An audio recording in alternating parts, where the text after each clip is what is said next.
I don't want to pay an agency. I think I can figure this out. And like JT said, you totally can. But I think some people underestimate the consistency of effort that it's going to take because, creating an ad on Facebook is not super hard. You have to learn a little bit inside of Ads Manager, but creating a really good ad and then getting those things to consistently perform over time is really where the magic comes in.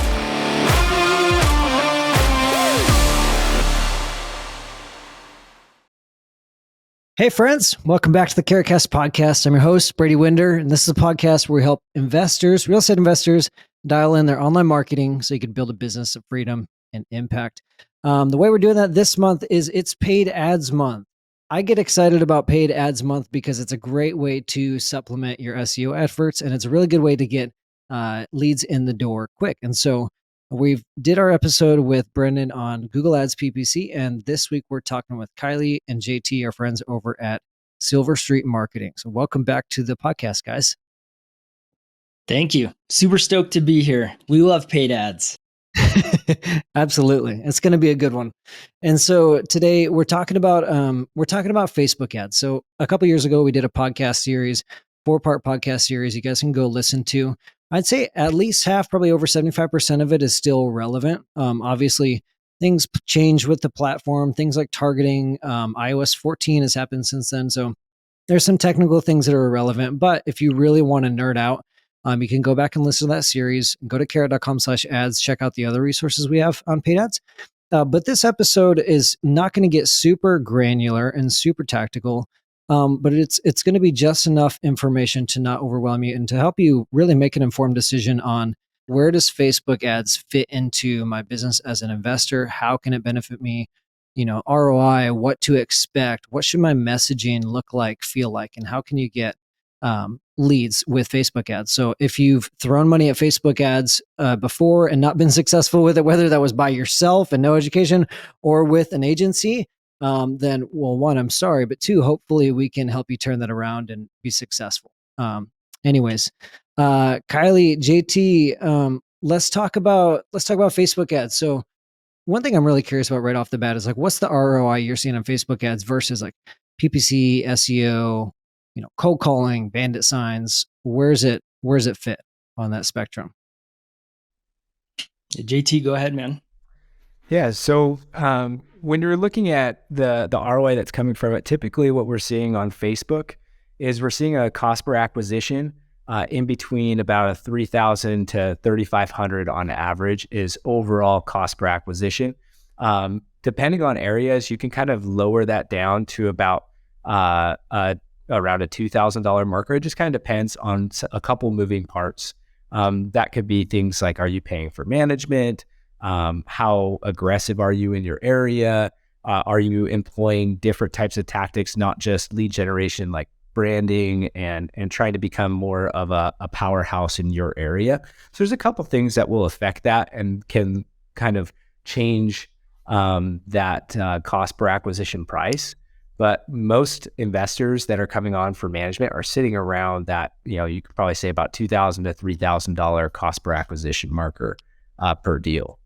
Yeah, and to break that down maybe just a little bit more, basically to get that cost of acquisition, you're looking at your cost per lead, right? And then the number of leads it takes to close a deal. So on Facebook, we see probably right around an average of 20 leads per deal. Wouldn't you agree, JT? Yeah. Yeah. About 20 leads per deal. About 20 leads per deal. So depending on what your cost per lead is, and then depending on your close ratio. So one of the things we find that's most important when doing Facebook ads is having a really strong follow-up system. So if you think about lead generation in terms of each channel you're using, you're going to be finding potentially different people, a lot of the same people. We can talk about that a little bit more, but you'll find people at different levels of readiness in their decision-making process. And with a PPC ad, for example, you have someone that is actively searching for a I need to sell my house fast. So that person is in this mode of problem solving. On Facebook, one of the powers of Facebook is that you can find people who are potentially not quite that far in their decision making process yet. The benefit of that is you're getting in touch with them before they start shopping investors. The challenge with that is you have to be ready and able to nurture that lead. So that follow-up system really matters in the frequency of the follow-up and the quality of the follow-up, because your lead time from lead capture to lead close may be a little bit longer. Now, that varies. We have people who start running ads and within 2 to 3 weeks close a deal. So it's kind of, there's that full spectrum, but and you mean follow up holistically, right? As far as, your whole Facebook funnel, your top of funnel, middle funnel, bottom of funnel, and your email and your call, direct mail follow up. Yeah. So yes on the Facebook stuff, but I'm talking more specifically about your non-Facebook follow-up. So text messages, emails, phone calls, you've got to be contacting those leads right away. You need to be following up with them frequently and often, and putting them in a nurture sequence to get them towards the close. Okay. That makes sense. Why Facebook ads? I mean, I want to just why Facebook ads in general, but why Facebook ads right now? Like, what opportunities do you see for Facebook ads for investors right now? Well, I mean, Facebook ads have been effective for many, many years. There's like a cajillion people on Facebook still, even though it's now kind of an older social media, which is wild to think about. The demographic of users on Facebook skews older, so that fits well with the typical like high equity homeowner or someone that would own a home and be potentially interested in selling. But specifically, I think the opportunity right now, Brady, you touched on this a little bit earlier. There have been a lot of changes on Facebook. So the iOS 14 change was huge. That dramatically impacted audience sizes and the ability to track conversions and things like that. But then not too long ago, there was another update with a settlement with the HUD where they changed targeting options a lot. I mean, and we did it. We did a video on this as well with you that talking about how you can't use lookalike audiences or special ad audiences in real estate anymore. That was one of the I've been marketing on Facebook since 2007, and that was one of the biggest changes I've ever seen Facebook make. And the result of that is a lot of people have said, I don't know how to do this anymore, or I'm going to give up on Facebook. And I'm talking like individual investors, but also some of the other like agencies that we know of have really stepped back because they didn't want to try to figure out how to work through it. So the benefit there is the eyeballs are still on Facebook. So if there's less people competing for those eyeballs, you have an opportunity. Well, I would think, you point out there's still a cajillion people on Facebook. It's like, we like to talk about, oh, well, Facebook's dead. It's not relevant anymore. But I would think that the quality of lead would just slowly go up over the years, whereas the user base on Facebook goes to, older demographics and not, it's no longer just high school kids and college kids, what it was literally made for on Facebook. I would think that. Well, and that's a lot of what we've seen. It's just that feedback there is the people using Facebook is exactly that. You want to stay in front of those demographics because that's going to help you get your targeting more and more direct. So you're 100% right on. Yeah. Interesting. The other thing to remember is that Facebook, now called Meta, they changed their name to Meta. They own Instagram as well, and then they have their own ad network, which is similar to like the Google ad network. So when you're running ads through the Facebook or the Meta Ads Manager, you're you have the ability to run ads across many other places too. So your ads will show up on Instagram. Your ads can show up in mobile apps as people are using, if someone's scrolling and playing a game or whatever, like your ad could show up in that as well, all through that Facebook Ads Manager. So there's a lot more placement than there was 5 years ago. What you're saying? A lot more just varying placement.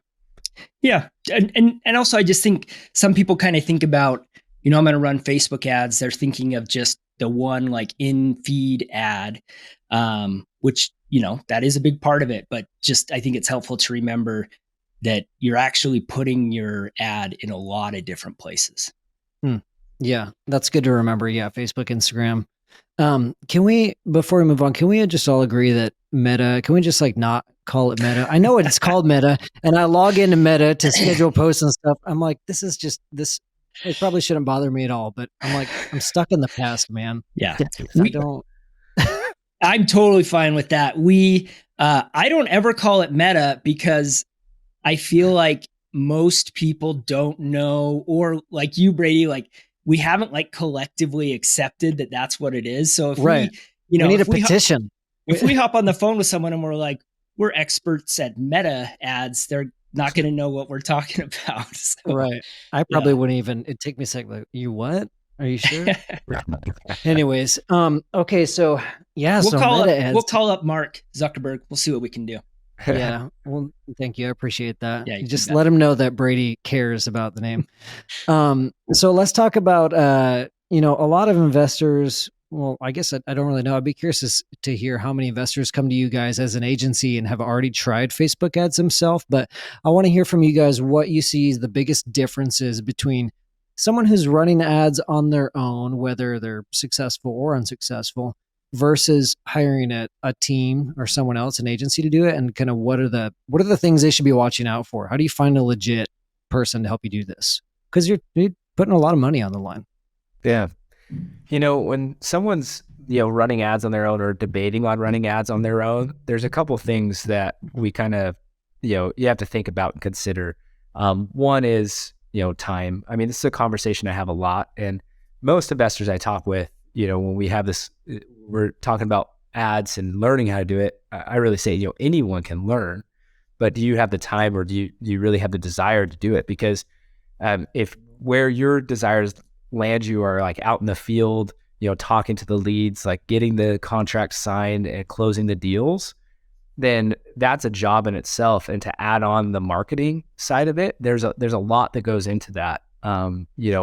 In terms of, being on there weekly, watching all the data, thinking from a different type of mindset of like a data mindset of, okay, how is this affecting the algorithm versus how is this affecting my business? And you kind of have to walk through those different steps at different times while you're making these changes. So the first thing that we always kind of talk about, if someone is interested in doing it themselves, you are totally capable. You're smart enough, you can figure it out with the right direction. But do you really want to long-term? Is that really going to be what's best for your business? And everyone's at different places. So for some people, it will be. For others, an agency might be a better spot to land. And when it comes to agencies, there's a couple of things we have to think about. One is going to be, strategy. What type of strategy they're using? Are they focusing purely on your top of funnel? And, that's pretty typical for most like average Facebook agencies, especially in like the last couple of years. A lot of people have geared towards spending 90% of your budget on a broad no targeting because you're in real estate and it's really hard to target people. And then 10% of your budget on your retargeting. And that's kind of what they do. I would say that's not a really thought out process because there are still ways that we can target. There's still ways that we can filter out our top of funnel, middle funnel, bottom of funnel. It just takes a lot more time and effort and management. So when you have the right strategy in place, that's going to obviously affect your leads. And then second, when it comes to an agency, the next thing you want to consider is how well do they integrate with your team? Because one of the biggest things I hear people talk about when they've had a bad experience is, I kept getting bad leads. I wasn't able to like communicate with anyone to tell them that. And it just wasn't working with my business. And I'm sure if you went over to the agency and talked to them, they're like, well, all the leads we were driving were like $10 per lead. It was like they were our best account, you know? Yeah. And so you really need a good teamwork when you're working with an agency, a really good team connection. And one of the best ways to do it, I tell everybody, even if you manage your own ads or you're managing with an agency, one of the ways that you can fix this is use UTM parameters on all of your ads. And then that way you can see exactly what ad drove what lead. And then you get the feedback from, in our case, from our client. And we say, okay, tell us the leads that were the best leads. Okay, they were these people, these names. All right, awesome. So these names have these UTM parameters attached to them. So whether the iOS 14 came in place and we tracked it or we didn't track it, we can manually track that and say, okay, this is where it came from. So now we know that these are our best ads in terms of motivation, and this is how we're going to scale your results, even if it means we're spending a little bit more per lead or we're spending a little bit less. It's more trackable and it's going to give more tangible results. So those are a couple things, we have a discussion with clients when we're talking about agencies, doing it yourself, or browsing the market. Yeah. That feedback loop is critical. Whether you are working with an agency or you're doing it yourself, obviously the feedback loop with yourself, not really a loop, but tracking that information and knowing that is important. And like JT said, that's something a lot of people miss, which is paying attention to patterns in your leads and which campaigns, which ads are generating the best leads. And if you're working with an agency, you want to be feeding that information to them. I have two analogies I think of when it comes to doing it yourself versus working with an agency. And one of those is like hiring a personal chef. So if you hire a personal chef to make your meals for you, the reason you're doing that is because you don't want to take the time to shop and cook and think about what you're going to eat. Maybe you don't think that you can cook very good and doesn't taste very good, right? So you hire a professional chef. You're still going to be very engaged with that chef. If you hire a personal chef, like if he makes a meal that you don't like, then you're going to tell him or her about that, right? Or if they make one you love, you're going to say, ooh, I do that one more often. Or you may even have requests, like I'm craving this or whatever. So that even though you've outsourced that work, you're still involved in guiding that, and then let me give you one other analogy as well. The fitness analogy. So because I think we see this a lot with people who want to do DIY. So you go to a personal trainer and you say, hey, I want to get ripped. And the personal trainer starts listing out all the things you're going to need to do to get ripped.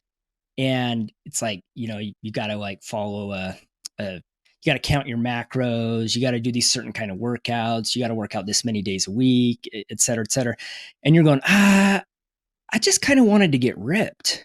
You're like, where's the shortcut? Yeah. Can I just get ripped? And I think that happens with the DIY side.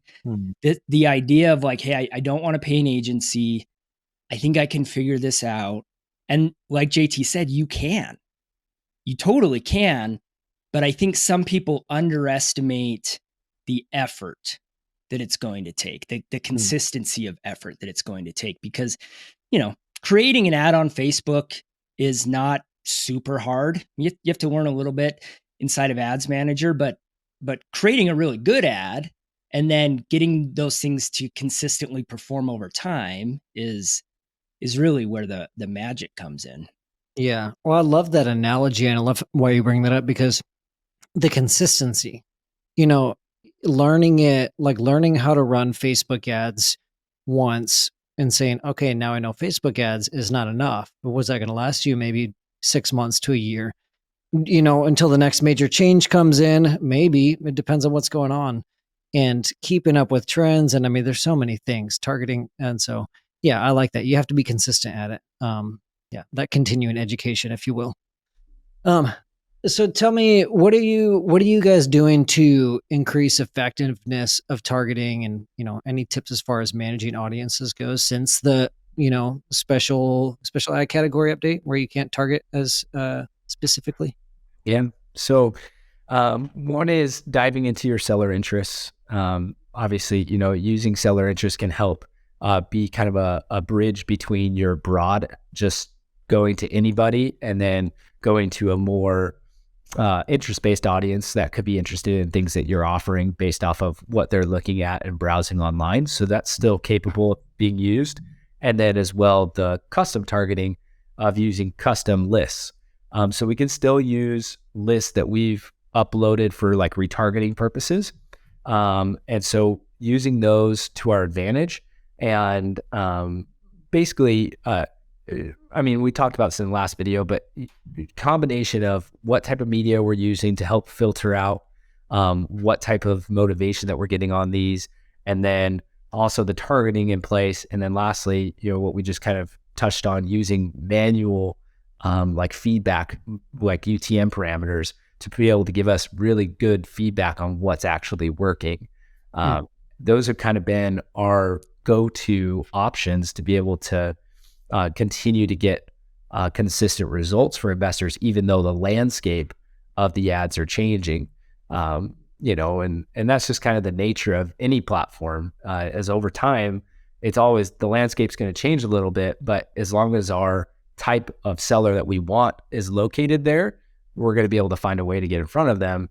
We just have to change up the strategy a little bit to do it. So that's kind of some of the things that have consisted of changing that strategy. Can you give me a couple examples? I'm really curious about interest-based targeting, like for motivated house seller. Well, what are some of those interests? Yeah. So there are like equity interests. So people who are doing like reverse mortgages, people that are interested in their own equity types. There's like FSBO interests. So like for sale by owner interests, they're going in through like Zillow and doing for sale by owner stuff. There's a couple different things when it comes to like debt consolidation or repairs on your house, as well as overall lending purposes.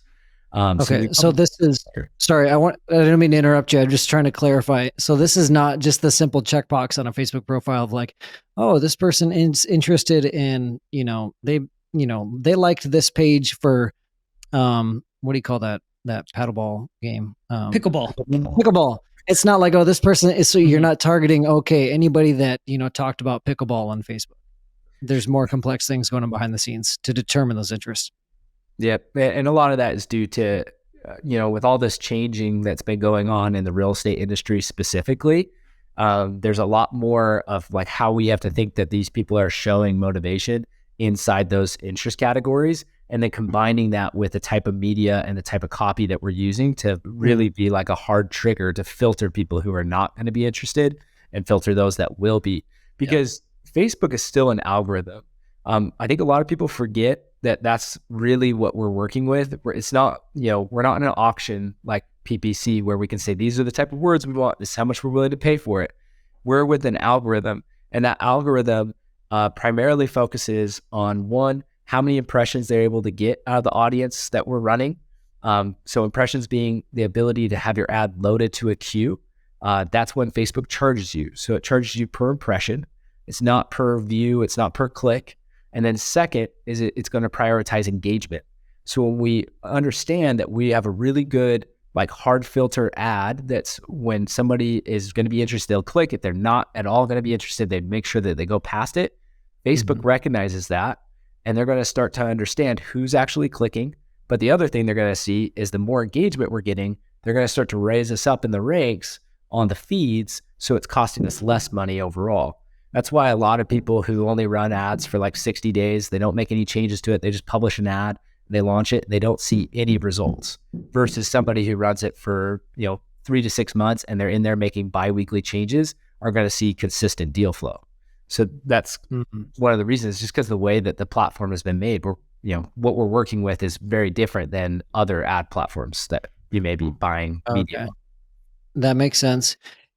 So one other quick thought there. So over the years, Facebook has made updates to what advertisers and marketers, what information we're able to use to in our targeting. Um, there have been like you could use to target around lots of different things like income um and yeah. Well, there's lots of examples in there, but Android as user, iPhone user. yeah, some of that you can still do, but the as Facebook has grown, they've made updates to some of that, and some of that is a win for consumer privacy and those types of things, because unfortunately there are bad actors out there that use information for discriminatory practices or whatever. Yeah. But so part of what's been so important, I started marketing specifically for real estate investors in 2016. And I had previous to that spent a lot of time marketing in other industries, spending several $1 million a year in Facebook ads. And what I found is anytime Facebook makes a change, we just have to be willing and ready to go in and make a couple adjustments and continue to test and optimize, kind of like JT was saying. So if one of our interest-based targeting got cut, then we'd go in and, like JT said, we'd have to get creative and say, okay, what else could we think about that might connect to that person, but in a different way. And and so that's what we can continue to do. And I think that's what is difficult for people who aren't investing the time or energy to know that, or Right. if they just have a really simplistic strategy, if something in that changes, it's difficult for them to adapt. The whole thing can break. Right. Let's talk about, I want to talk about copy for a little bit, and then I want to get into you had mentioned one of the things we could talk about is like ad spying and checking out what other people are doing. And then before we wrap, I want to make sure we talk about Chat GPT, because why not talk about Chat Yeah. GPT right now and how that might be useful, and then KPIs you should be looking at for ads. But yeah, so can you give me some examples of like what's working really well for you guys? You're looking at competitors, how you might change up copy to keep ads fresh, that sort of thing. Yeah, we could definitely talk a little bit about that. So, when it comes to copy, typically, what we're doing here is we're doing a lot of testing over and over again, just because we really want to see what is getting the most valuable clicks. So there's a couple different things that we do when we look at creating copy. So one is we're looking at short form copy and we're looking at long form copy. So we're seeing what are going to be the differences between having just a short, 1 to 2 sentence copy piece versus having something that's, 5 to 6 sentences long. And then we're also testing different things like adding in bit.ly links inside that copy, adding in emojis inside that copy, and then kind of switching out some of our main triggers, which would be, like get a cash offer or sell without paying for any fees or repairs. Right now, typically what we're seeing, and this kind of changes per market. So, obviously you have to test and figure out what's working for your audience. But a lot of what we're seeing is kind of that short, we've gone back to that shorter copy has been working really well with direct triggers, right, like hooks right at the beginning of sell your house without paying for any, fees, repairs on your home. And things like that have been working really well. I think part of that is because of market shifts. So you do have to understand, because that market, people are starting to now realize the traditional real estate market, right? They're usually about 6 months behind. They think they could get one thing for their home, and that was 6 months ago is what they could have sold it for. Mm-hmm. So they're kind of in that point where they're starting to realize it's hard to sell a house. And so those things are starting to stand out a lot more. And then adding in some personal customized like situations or different things. So we always suggest to people who are running their own ads or to our clients to give us stories that we can also include in those types of copy that could be things like, so-and-so, we helped so-and-so move out of their house when they were, facing foreclosure or, whatever that situation might be, to kind of give some more context to the person. So we're testing all these different things inside these accounts. to try to figure out what works for every single client. Because really that's what we've seen the best way to do it is we look at those Yeah. metrics and then we make decisions based off of that, because it's going to change per person, per area, because everything's based off of engagement. And in Right. one area, they could get different engagement than another using the same message. So, and that would then hurt those ads in the area that's not getting the engagement. So Well, a lot that's of what I was gonna. That's what I was gonna ask. Is, well, one, like the story based copy for the win, like 9 times out of 10, and like most scenarios, most platforms, like, I've seen the story based copy. One, it's easier to write because you're not having to make stuff up from scratch. It's more relatable, but it always converts better. And story doesn't have to mean long. Story doesn't mean, oh, long form copy. It's this big old story. You can tell a story in one sentence, or 3 sentences. But yeah, I'm glad you brought that up. But engagement. How important is engagement for you guys right now in terms of either profitability on the ads? Yeah, I guess just for profitability. Yeah, engagement matters. It's part of the quality score that Facebook uses to determine an ad's relevance. So, um, Facebook keeps a pretty tight lid on exactly what that recipe looks like of how important. At one point, I got access to this internal spreadsheet from Facebook that had like a weighting system of, um, abuse complaints, comments, etc. But it's old enough now. I think it's probably no longer relevant. But Mm. so the quick answer is engagement matters, because if Facebook feels like the ad is engaging, they're going to show it to more people. I think it's important to take a step back and think about what is Facebook's overall goal. Their overall goal is to keep us users on the platform as long as possible so that they can show more ads to Mhm. us, so that Right. they can charge advertisers for showing those ads, right? So Yeah. if Facebook thinks an ad is going to help with that, then they're going to continue to show that. That is in combination with Facebook's algorithm looking at who's most likely to take the action that you want. So we strongly recommend that anyone running Facebook ads is paying attention to the engagement on their ad. Mm. And that's important for a couple reasons. One is if someone comments and then you engage with them, it continues to feed that. Also, just from a like social psychology perspective, if the ad has engagement on it and they can see you engaging, that's going to encourage more engagement, and it's going to create some social proof as well. And then the last, the other one would be, there's a good chance you'll get someone that comments something on there that is like you could say it skews negative. So it's something like, oh, yeah, right, I'll sell you my house and you'll give me pennies on the dollar, or I bet this is a scam, or something like that. And the opportunity there is twofold. One is to feed that engagement up, that side of the algorithm on engagement by responding to that person. But the second part of that is you get an opportunity to answer that person's question and explain, and other people are Mm. going to see that. So we look at comments like that as an opportunity. It's an opportunity for you to jump in there and say, hey, totally understand what you're saying. What we offer isn't best for everyone, but for some people it's a great, like whatever you're going to say, whatever your pitch is there. And the only time I'd ever hide a comment is if it was just like totally spam or like really belligerent or something. Other than that, take that opportunity to engage, have that Yeah. conversation. Facebook has become much different than it was originally, but it's still a social platform, right? It's Yeah. it's intended to connect people, again, because they want us to stay on there as long as possible. Yeah. I've experienced that just within the last year in my own personal social media. I've been on social media less in the last 1 to 2 years than I have in the past 10 years because I've been building a house, which we just finished. Thank God.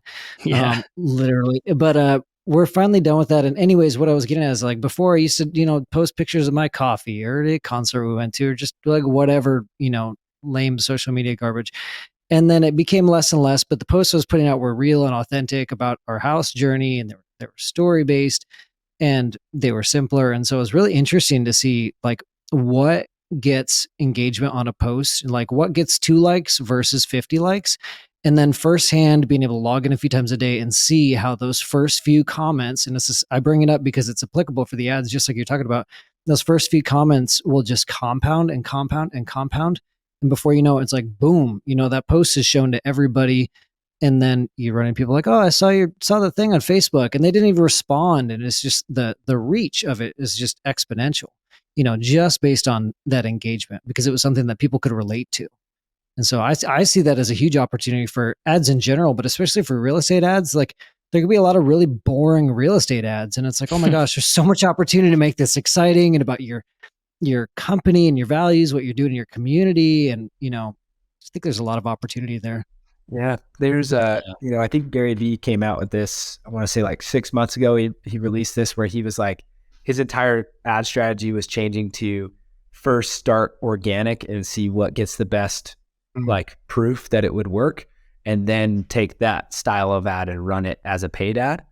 And something that we consult our clients with is similar in the sense that we're trying to get very transparent and honest content. So things like face-to-face videos talking about situations in which they're helping sellers.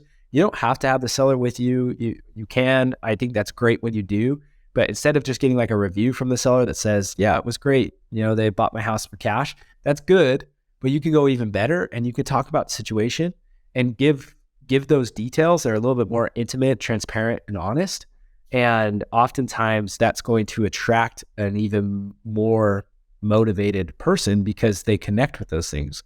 When you talk about someone struggling through foreclosure and that you were able to stop it, 2 weeks before they lost their house, had all this damage done to their credit, all of these, negatives. And you're like, but they put cash in their pocket. We were able to arrange it so that they could leave on their timeline. And, now they're off in a better place.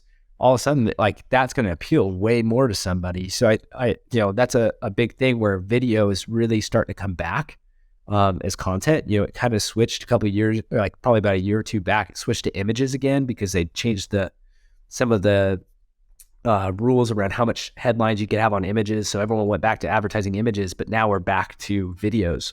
And those type of stories are just mixing really well with videos. So that would definitely be something that we would suggest to all of our clients and anyone who's doing their own Facebook ads.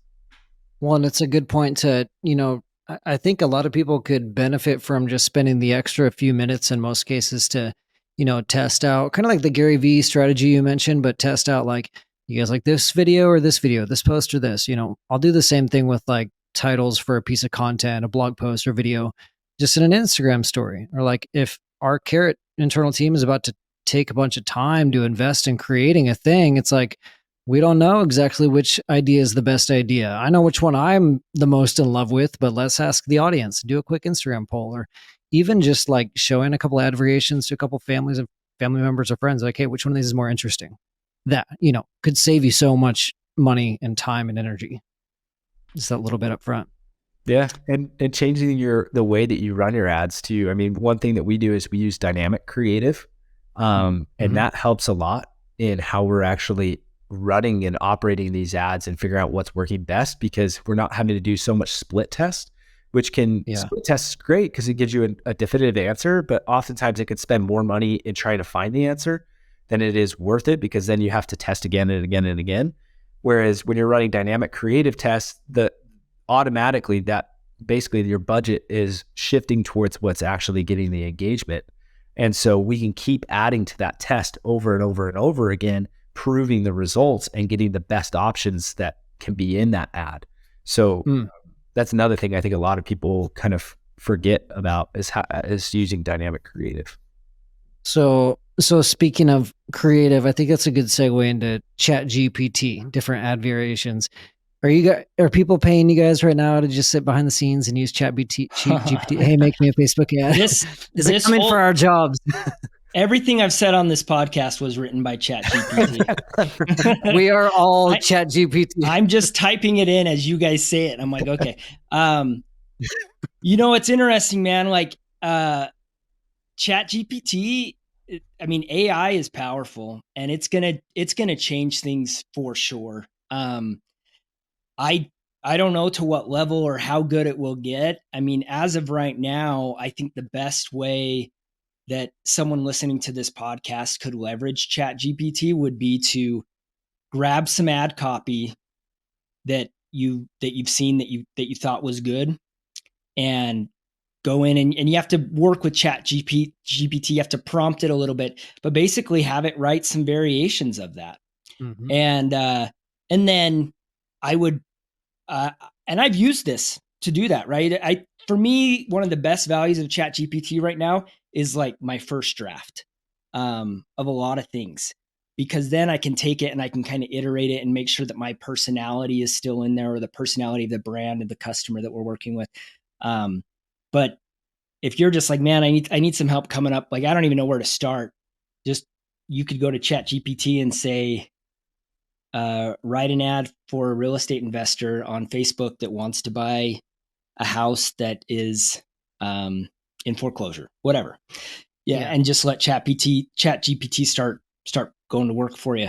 I think that's probably the best way that someone could use it right now. I think in the future, we'll see tools that are built that allow us to, and some of this already exists a little bit, but where we can feed it content that we've written in the past so that it will get better at writing things in our style, um, which that then makes the output even more powerful.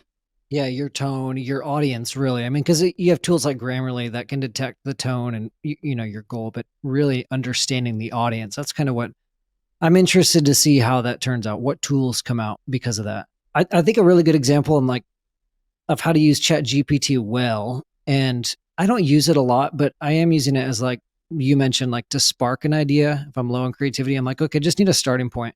Or if I have an idea or a post or something and I need a conclusion or a summary, or hey, give me 6 variations of this idea or rephrase, whatever. But it can ChatGPT can tend to be very, I don't know, granular or black and white, just very it's a computer, so like it's not as personal. It's like I'm struggling to find the word. But anyways, have you seen the Ryan Reynolds Mint ad? For Have you seen that yet? Oh my gosh! Actually, a couple of them. I'm not sure It's which sorry, one. the Chat GPT one. I don't think I have. that Oh one. my gosh, it's fantastic. I would pull it up and play it, but y'all go watch that if you're listening or watching this podcast. It's Ryan Reynolds uses Chat GPT to write a Mint Mobile ad. Mint Mobile is his budget cell phone company, Yeah. and he says, he prompts it, write it in the voice of Ryan Reynolds, which that works because he's a celebrity.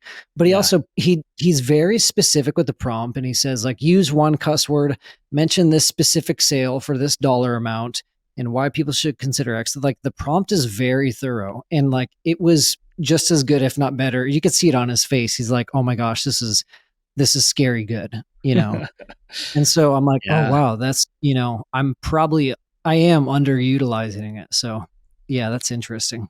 Yeah, it's interesting, man. And it's important to remember that these things are language models. So what they're designed to do is to mirror language that they've been taught to provide a response or an answer. So what they're not necessarily designed to do is to follow a logical decision making process to reach the conclusions that they reach. So if you're going to use it to discover information or to write information, um, there's definitely a chance that some of that information is not accurate, because its goal, and it's going to take what you've prompted it with into consideration as well. So this is a whole nother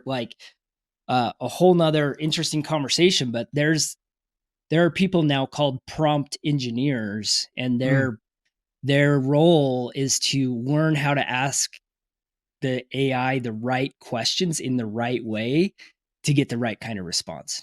Pretty fascinating. I'd imagine that would be a very valuable, like high paying skill set or career path. Yeah, it is right now. I would think so. Yeah, for There's sure. no way it's saturated right now. I wonder if it will end up becoming saturated. Anyway, so yeah, go ahead.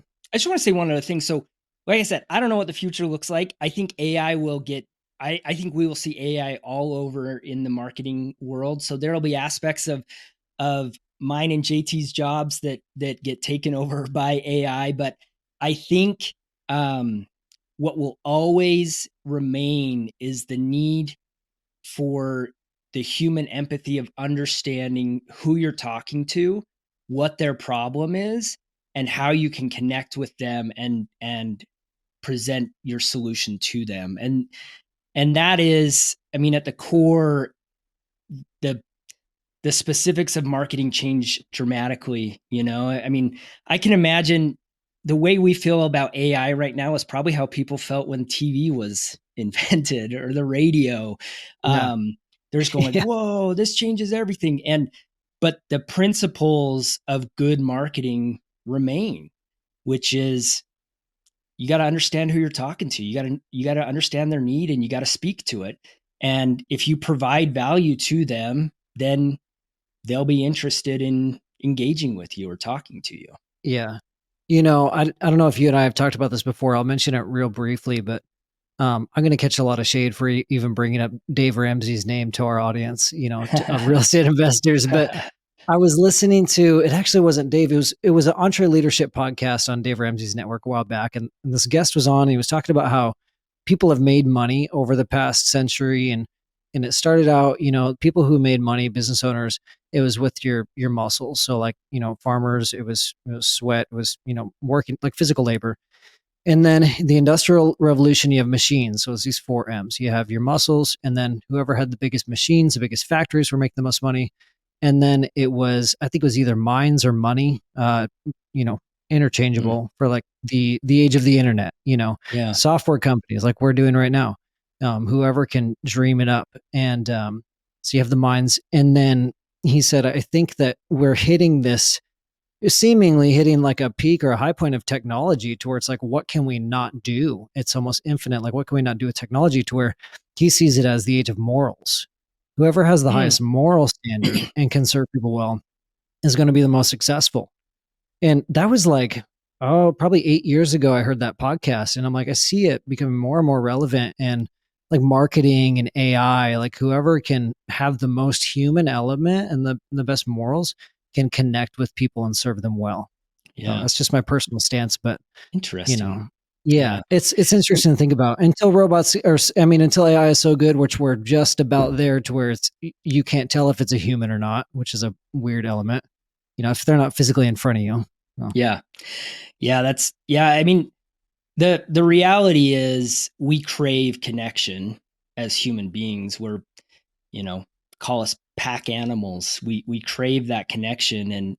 And so I certainly think as we get more and more digitized, I mean, there are studies now that show that even though we have tools that connect us better than ever before, like on average, we're lonelier and feel more isolated than, um, you know, generations before us. So I think there's some truth in there for sure that people crave that connection, and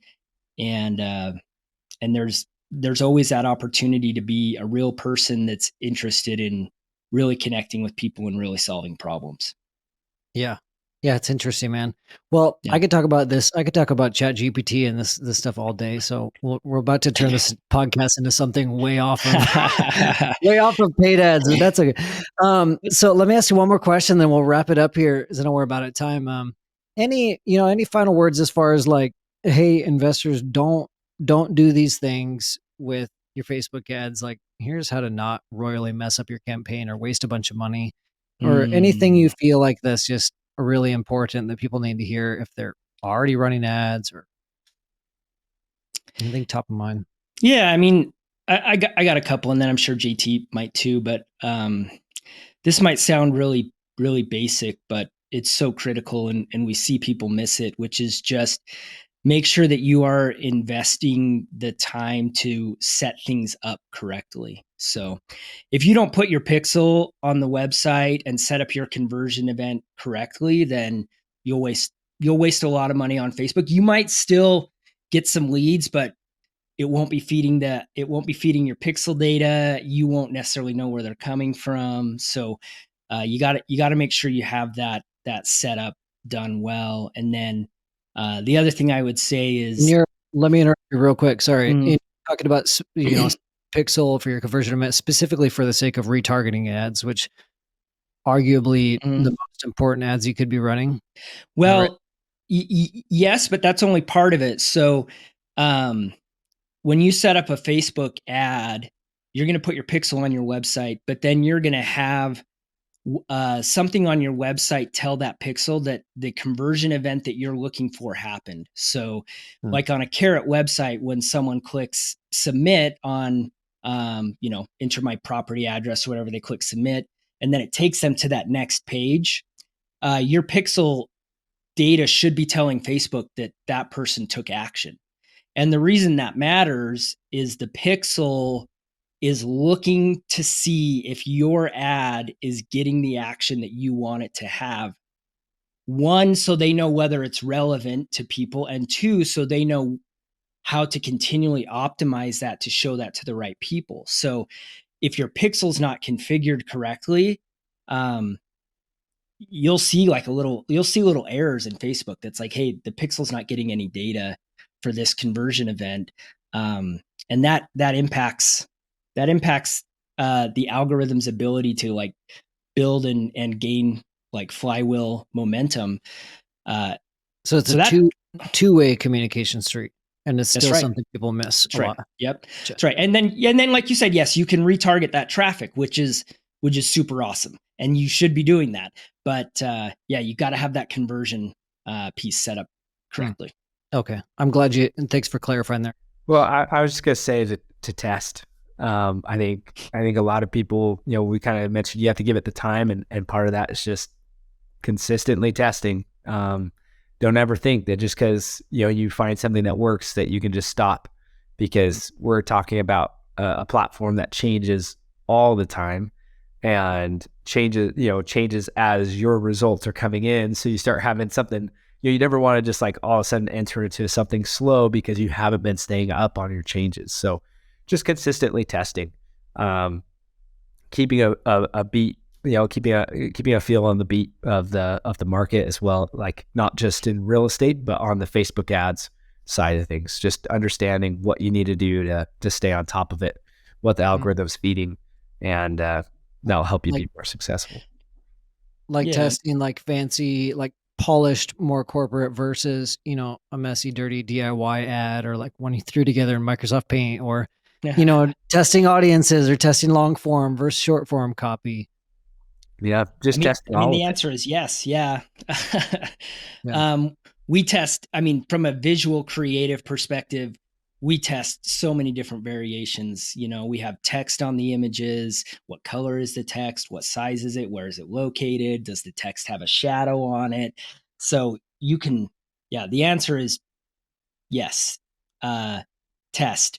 And we kind of talked about this a little bit earlier, but I think the other piece I'd add, maybe just as a little bit of a repeat, is really consider what you want to invest time and money wise, and that will help you decide the best way to approach it. If you are going to put the time into learning how to do it yourself, that's, like JT said, it's totally doable. And there's lots of education out there. In fact, we have a course that's available in the Carrot Marketplace that basically teaches everything that we know and do on a Facebook ad account. It's several hours long, so it takes commitment to want to do that. And then part of what we've realized over time, I've been doing Facebook ads forever, but specifically for real estate investors since 2016. And what I realized is a lot of people who want to do DIY, they fit really well into that analogy I gave earlier, which is they want to be ripped, but they're not quite ready to really do everything that they need to do to get ripped. And so we see people jump into that, and then they hit some hurdles, they hit some difficulties, and they kind of bail, and they go, Facebook ads don't work, or I'm going to move on. And we're actually really excited about this, Brady. Because of that feedback, we've been really thinking about how do we make something that people who are not ready for management, either because their budget is a little bit smaller or maybe their personality is just such that they're like, I don't want to hire someone. How can we help them get into Facebook ads in a way that they can be more successful long term? So we've created a dashboard, a software tool where we've taken all of our best performing ads and pre-built campaigns with all of our targeting and everything that we would normally use.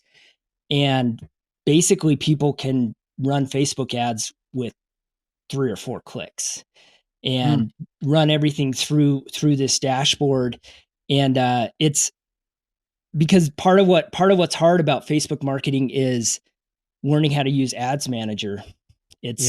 Facebook Ads Manager is, I mean, you get in there, it's a little bit overwhelming. It's a little bit intimidating. Yeah. So we've got a tool now that takes all of that and puts it into like a super simple dashboard where you're just like, you're clicking and you're toggling things on and off. And this is the way I think about it. So to come back to my other analogy about food, hiring a agency is like hiring a personal chef.